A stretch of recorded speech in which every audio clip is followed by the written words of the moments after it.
Bienvenidos a Fútbol de Colegas. Soy Alejandro Maldonado y el día de hoy tenemos el placer de charlar con Ramón Álvarez de Mon. En este segundo episodio nos enfocaremos en el Real Madrid. ¿Ahí me escuchas? Ahora te escucho. ¿Tú me escuchas a mí? Sí, perfecto. ¿Qué tal? ¿Cómo estás, Ramón? ¿Qué tal? Encantado, Alejandro. Un gusto. Admiro mucho tu trabajo, todo lo que haces. Te sigo desde que te presentó Iñaki Angulo, otro referente genial del madridismo. Muchas gracias.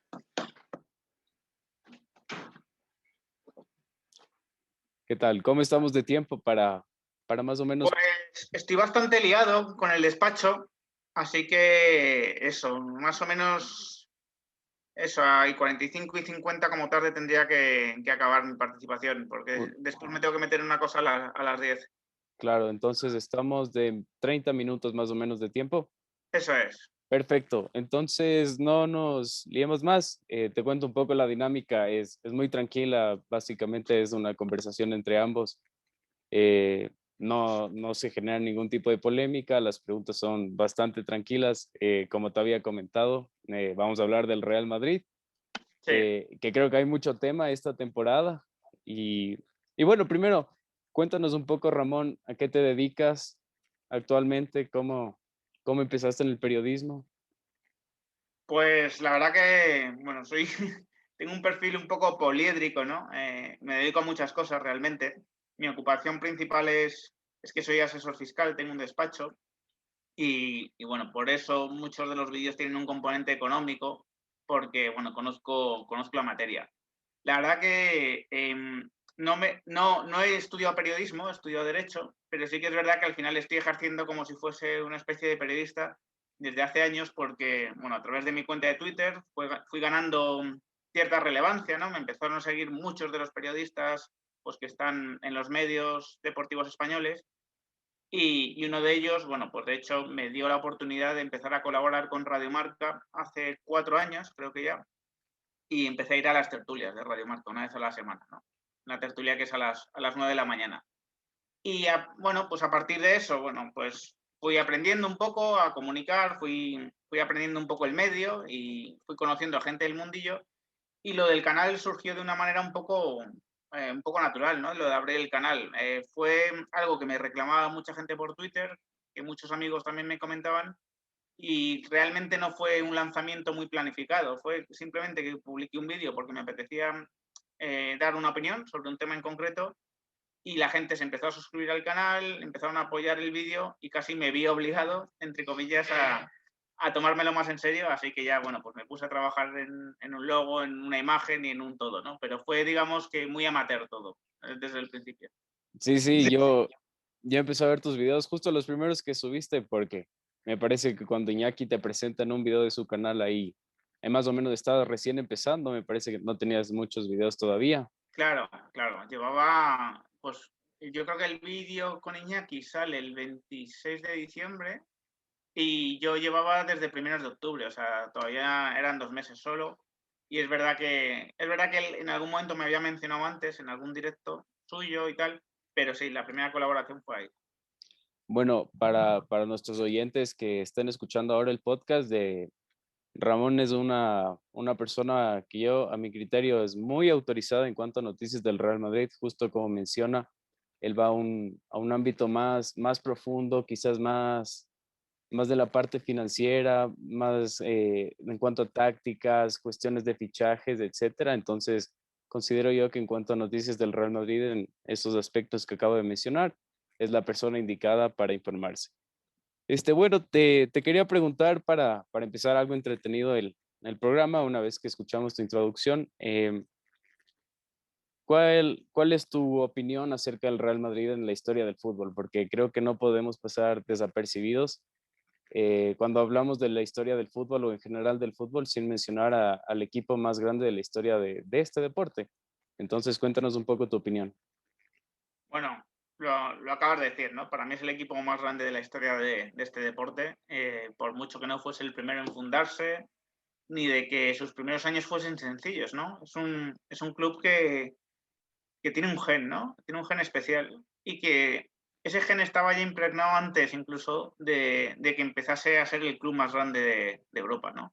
¿Por qué? Porque Es un club que antes de la Guerra Civil Española, por situarnos, ¿no? Año 36, 1936, tenía un auténtico equipazo, y la guerra destrozó el equipo, ¿no?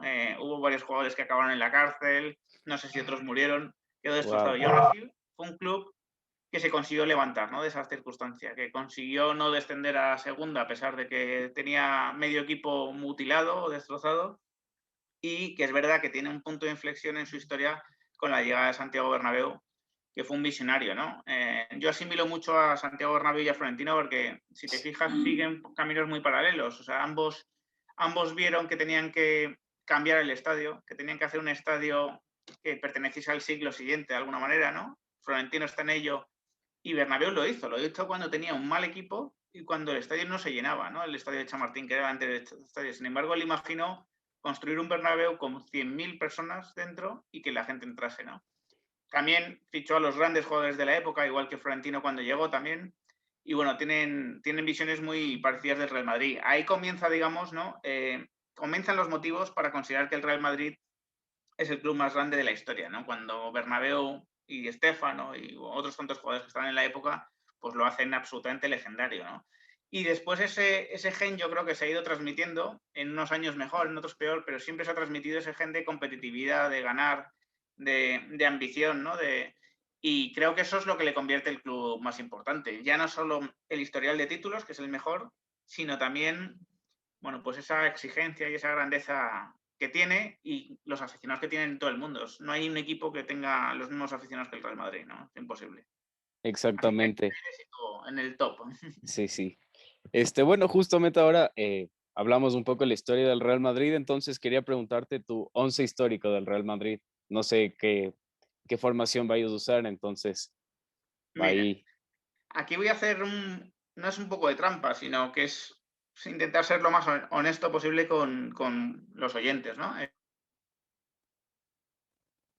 Espera, se ha cortado la imagen. Tendría que incluir a jugadores como Di Stéfano, como Gento y como alguno más que no van a estar porque no los he visto, ¿no? No los he visto en directo. Sí que he visto partidos repetidos, pero no los he visto en directo. Entonces, yo, por intentar también ser realista con el esquema que utilicemos, utilizaría un 4-3-3, algo así que esté más o menos equilibrado, y lo voy a ir pensando sobre la marcha.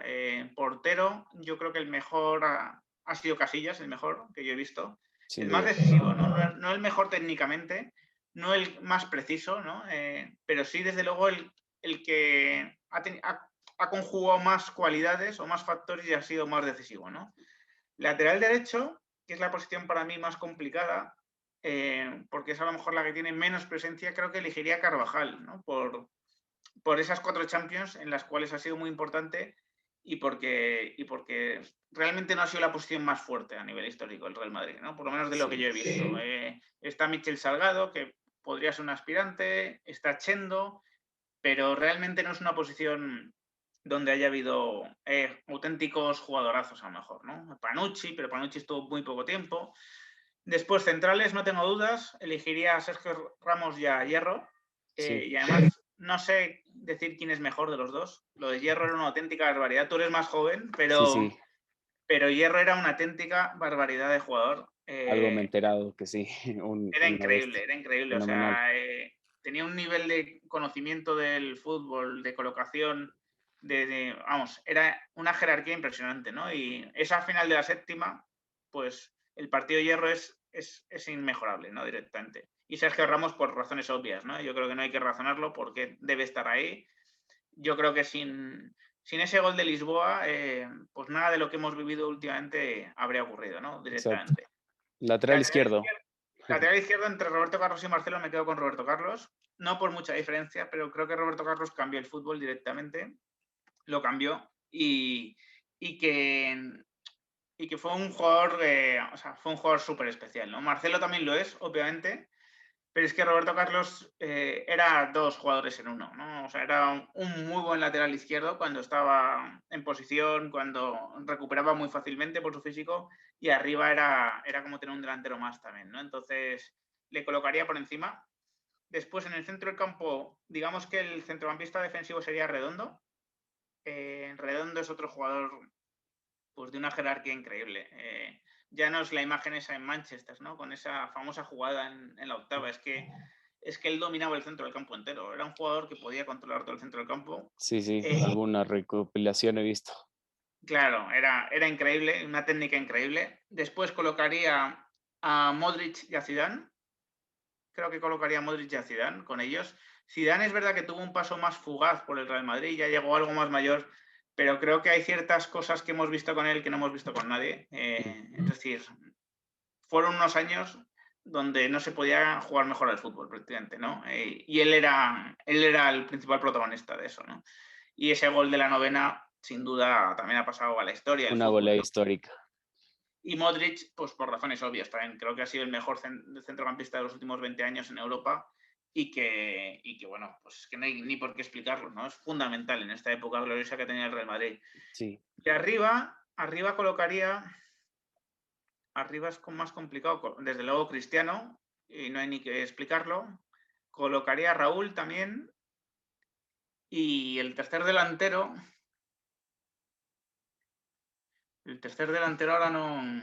ahora tengo ciertas dudas, porque... Ronaldo, Nazario, hay algunos nombres grandes. Claro, a ver, si no atendemos solo a la época del Real Madrid, o sea, a su época en el Real Madrid, y atendemos a cómo era como jugador, sin duda Ronaldo Nazario, ¿no? Porque creo que sin esa lesión hubiese sido el mejor jugador de la historia directamente. O sea, ese Ronaldo con 19 años, yo creo que es lo mejor que he visto, ¿no? Directamente. En el Real Madrid lo hizo increíble, pero es verdad que justo cogió una época sin demasiados títulos, ¿no? Pero yo creo que le colocaría a él por nivel.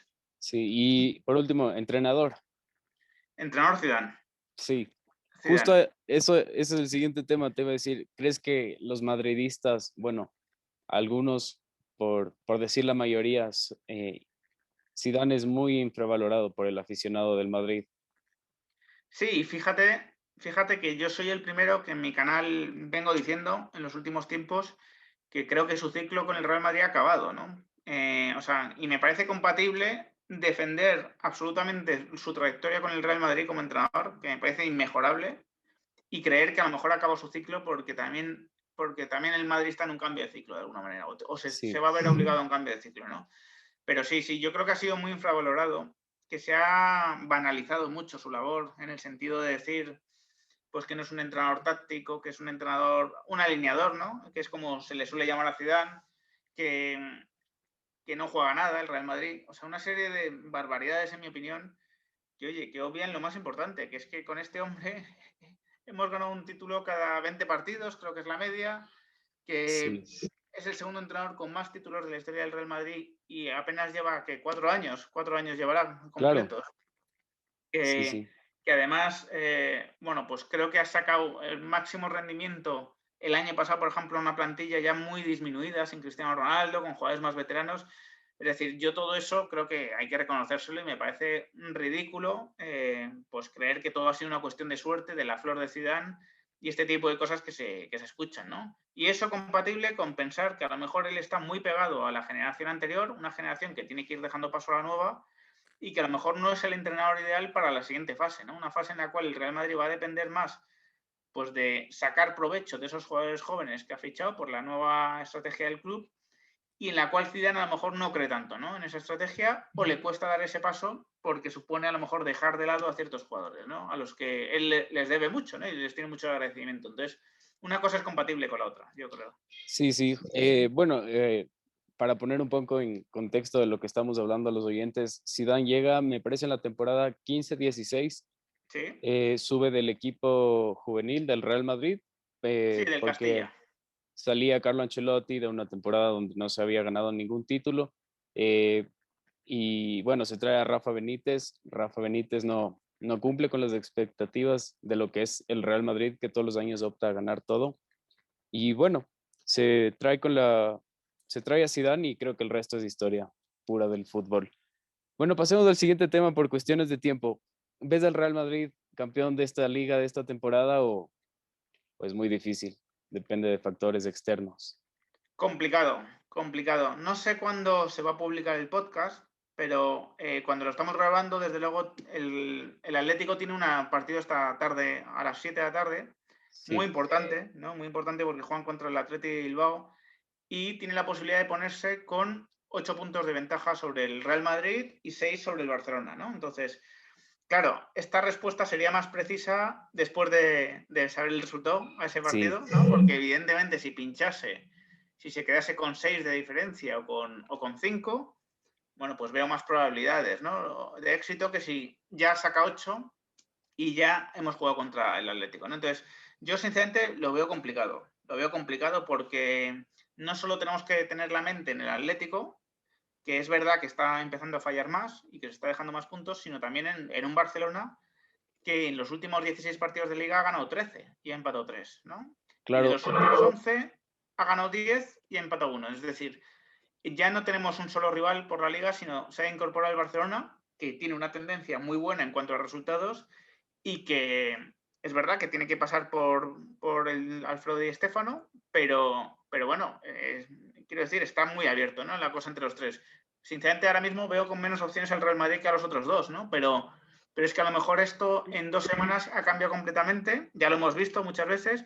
El Barcelona ha tenido un par de pinchazos, el Madrid ha ganado y vemos que hay muchas opciones otra vez, ¿no? Pero ahora mismo lo veo complicado. sí, ahora solo por revisar la tabla, perdón que no te mire. Bueno, pensé que la Sevilla estaba más cerca, iba a decir que capaz ahí llega un punto que no se consiguen los puntos de los partidos que quedan y el Sevilla igual y nos empieza a pisar los talones, ¿no? Sí. Digo nos porque yo también soy aficionado al Real Madrid. Pero bueno, y en la Champions creo que hay que ser muy realistas, ¿no? Tenemos un partido muy complicado contra el Atlanta. Nos costó muchísimo encontrar el gol en el partido de ida. Por ahí Mendy se saca un remate de lujo y logramos el único tanto que, bueno, tenemos el gol de visitante, pero igual nos mete un gol el Atlanta en el Di Stéfano y estamos iguales otra vez. Entonces, no sé, ¿hasta dónde crees que el Real Madrid llegue a esta Champions? Creo que lo has analizado muy bien, el tema del Atalanta. No es una moneda al aire el partido de vuelta, porque no lo es, pero es un resultado muy corto, ¿eh? Muy corto ante un equipo que mete tantos goles como el Atalanta. Hay que recordar que los goles fuera de casa valen doble, por lo tanto, cualquier victoria con goles le vale al Atalanta para clasificarse. Y el Atalanta es un equipo que va a salir a meter 3 goles. Va a salir a meter 3 goles, ¿no? Entonces, ese intercambio, desde luego, al Real Madrid no le viene nada bien, Alejandro, como te puedes imaginar, porque Sí, tenemos muchas dificultades para meter goles. Es verdad que Benzema, en principio, va a estar en el partido de vuelta, que vamos a ganar algo de arsenal ofensivo con eso, que quizás Hazard pueda ayudar algo, ¿no? Pero ese intercambio de golpes sería un gran error, ¿no? Entonces yo espero que el Real Madrid afronte ese partido de vuelta pues en modo control, sin Casemiro, lo cual complica más las cosas también, pero en modo control y que intente que en el partido pasen las menores cosas posibles, ¿vale? Porque si pasan muchas cosas, es posible que algunas pasen a favor del Atalanta también. Yo veo que, hombre, obviamente confío en que podamos pasar a cuartos de final, ¿no? Pero a partir de ahí, creo que hay ahora mismo 2, 3 equipos que son claramente superiores al Real Madrid en Europa, que son el Manchester City, el Bayern y el PSG, diría que también sería totalmente favorito. de acuerdo. Y después hay otra serie de equipos con los cuales el Real Madrid puede ganar y perder, ¿no? Hombre, si nos tocase el Oporto, entiendo que el Real Madrid sería favorito, ¿no? Por ejemplo, que ayer se clasificó muy meritoriamente contra una Juventus muy floja. Sí, Pero sí. ante la mayoría de equipos, creo que el Real Madrid tendría posibilidades de ganar y de perder. O sea, que sería, bueno, pues eliminatorias más o menos igualadas y por lo tanto, bueno, pues, oye, si nos toca un rival de los no muy gordos, no es imposible para nada plantarse en semifinales. Y Sí, ya en semifinales, pues digamos que es una competición a 3 partidos y que tocaría ver, ¿no? Seguramente ya nos tocaría un rival muy gordo, seguramente sería así, pero bueno, ya tocaría ver qué ocurre. bueno, es todo experto al fútbol dice al Madrid nunca lo des por muerto en Champions. Así que esperemos que ese sea el caso de este partido que toque contra el Atlanta y pues bueno, que pase lo que tenga que pasar. Eh, bueno, por cuestiones de tiempo voy a cortar un poco, resumir las preguntas para no atrasar a ningún compromiso. ¿Qué le hace falta al Real Madrid para volver a dominar en España y en Europa? Pues le hace falta le hace falta algún jugador, evidentemente, y creo que le hace falta un entrenador pues, que pueda sacar rendimiento a cosas buenas que ya puede tener la plantilla, ¿vale? Por entrar en jugadores, creo que todos vemos que le hace falta gol y que fichar a uno de los dos jugadores que todos imaginamos, Haaland y Mbappé, pues es básico, ¿no? En este caso es básico, o sea, son fichajes donde el margen de error es mínimo. Es decir, puedes ficharlos y que te salgan mal, pero sería muy mala suerte, todavía más mala suerte que con Hazard, ¿no? Así que, desde luego, eso parece evidente. Si saliese alguno de los centrales, Varane y Ramos, no está clara su continuidad por diferentes motivos, lógicamente habría que reforzar la defensa. Y creo que, bueno, pues también sería importante ir verificando qué jugadores de los jóvenes te van a valer para el futuro, ¿no? Y aquí estoy pensando en Odegaard, sobre todo, que creo que no ha tenido las oportunidades suficientes en el Real Madrid, pues creo que en ese centro del campo, que ya es veterano, sería importante que además de Valverde estuviese Odegaard, ¿no? Sí. Eso es lo más básico, ¿no? Después, evidentemente, si se producen muchas salidas, si el Madrid consigue colocar a ciertos jugadores, a lo mejor nos podemos permitir otras alegrías, nos podemos permitir incorporar un extremo con gol, como Jadon Sancho, ¿no? Que es un jugador que a mí me encanta, ese tipo de jugadores. Pero creo que lo más básico es esto. Y entrenador, a mí el que más me gustaría, pero creo que va a ser imposible, es Jürgen Klopp. Creo que va a ser imposible porque creo que el Liverpool sabe lo que tiene con Jürgen Klopp, ¿no? Y es muy difícil que le dejen salir. Sí. Es muy difícil. Y ahí, del que me han hablado que puede estar planteándolo el Real Madrid es Nagelsmann, ¿no? Del Leipzig, que es un entrenador que ya estuvo en la órbita del Real Madrid cuando el Real Madrid acabó fichando a Lopetegui. El propio alemán rechazó la oferta porque consideraba que todavía era muy pronto para él, ¿no? En el Real Madrid. Creo que demostró mucha madurez en esa decisión y ahora creo que ya se vería más preparado, ¿no? Pero bueno, queda mucho. Yo creo que también depende de la voluntad de Zidane todo esto. Es decir, no me imagino al Real Madrid despidiendo a Zidane. Sí que me imagino a Zidane renunciando él al puesto por ver que viene ese cambio de ciclo. Y todavía queda mucho por ver, pero vamos, yo creo que todos tenemos en mente a Mbappé o a Haaland, ¿no? Sí, totalmente como aficionado. Y bueno, esto de Zidane ya ocurrió, ¿no? Antes, al final de la temporada que se gana esta última de las 3 Champions contra el Liverpool. Justamente Zidane pide una rueda de prensa, antes se da la salida de Cristiano y ya se encienden las alarmas en esa temporada en el Real Madrid. Y bueno, y después con la salida de Zidane se nos caen 2 cosas muy importantes. Creo que como todo aficionado en esa temporada nos angustiamos porque, bueno, y llega Vinicius, un Vinicius que en su primera temporada en el Real Madrid se desarrolló bien. No le puedes poner el peso de un jugador ganador 5 veces de Balón de Oro a un joven brasileño que es una promesa del fútbol, ¿no? Eso también, a mi criterio, es algo que pasa mucho y que quizás psicológicamente a los jugadores jóvenes les ponen tanta presión la prensa que a la final terminan sintiendo que no valen para nada, pero cuando en realidad están cumpliendo un ciclo de desarrollo que por lo general se da entre 19 y 23 años, te puedes hacer una idea de lo que va a ser el jugador. Bueno, para cerrar el podcast, por cuestiones de tiempo, una pena porque la verdad es que toda la información que nos estás brindando, no solo aficionados del Madrid, sino del fútbol, es muy valiosa. ¿Pensarías que a nivel táctico Haaland y Mbappé son compatibles, ya que se habla mucho de una posibilidad de que los dos lleguen al Real Madrid?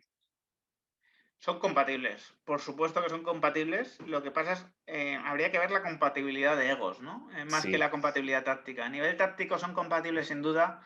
Haaland es un 9 clásico, pero del siglo XXII, ¿no? Quiero decir, ambas cosas. Es decir, es un delantero centro como lo que imaginamos, pero hace cosas que no ha hecho nadie con un cuerpo de 1,94 y ese peso, ¿no? O sea, es una locura. Y Mbappé es un jugador que yo creo que ahora mismo, en este momento que está en su carrera, disfruta mucho más cayendo a las bandas.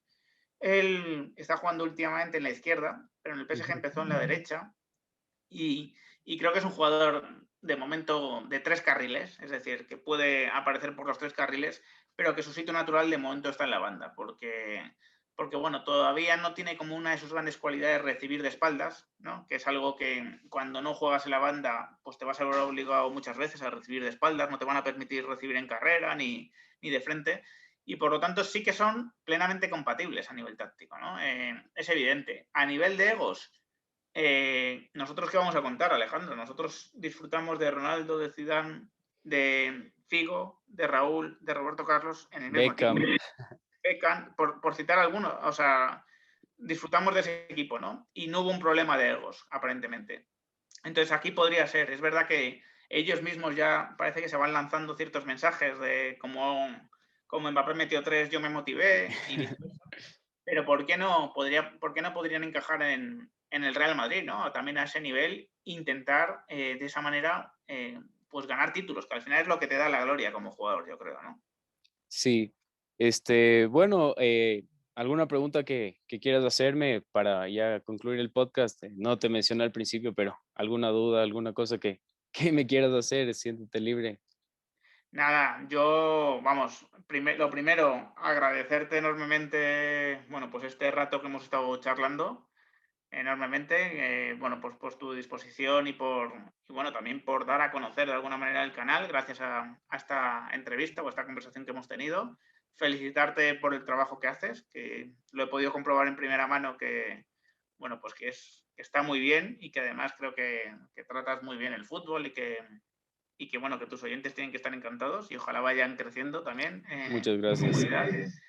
Y bueno, y decirte que ya habrá futuras ocasiones para seguir charlando, seguro. Seguramente. Y que, bueno, pues los que estáis escuchando, agradeceros también que estéis escuchando. Y que, bueno, pues que dejéis comentarios si queréis o preguntas y, bueno, nos pasaremos para verlas. Excelente. Solo mencionar a los oyentes que por favor compartan este video. La verdad es que el invitado es, por mencionar una vez más que no está de exceso, un excelente referente al Real Madrid. También el esfuerzo que se hizo aquí porque por el horario, ahora estamos casi 4 de la mañana, entonces Qué barbaridad. se hizo un esfuerzo fuerte. Soy de Ecuador, de la capital de Quito, entonces tenemos 6 horas de diferencia, 6 horas más allá. Bueno, con eso concluimos. José Ramón, agradecerte mucho por tu tiempo, por todo lo que has aportado al podcast. Recién es el segundo episodio y bueno, esperamos seguir con las mismas ganas, traer a invitados igual, de grandes que nos puedan aportar mucho y bueno, agradecerte. Finalmente se concretó que era un episodio que de verdad tenía muchas ganas de realizarlo, entonces agradecerte una vez más por tu tiempo. Nada, agradecerte a ti el esfuerzo que has hecho y la buena predisposición y desearte muchísima suerte con Gracias. este podcast, que ojalá siga creciendo. Muchas gracias, José Ramón, un gusto. Un abrazo. Chao.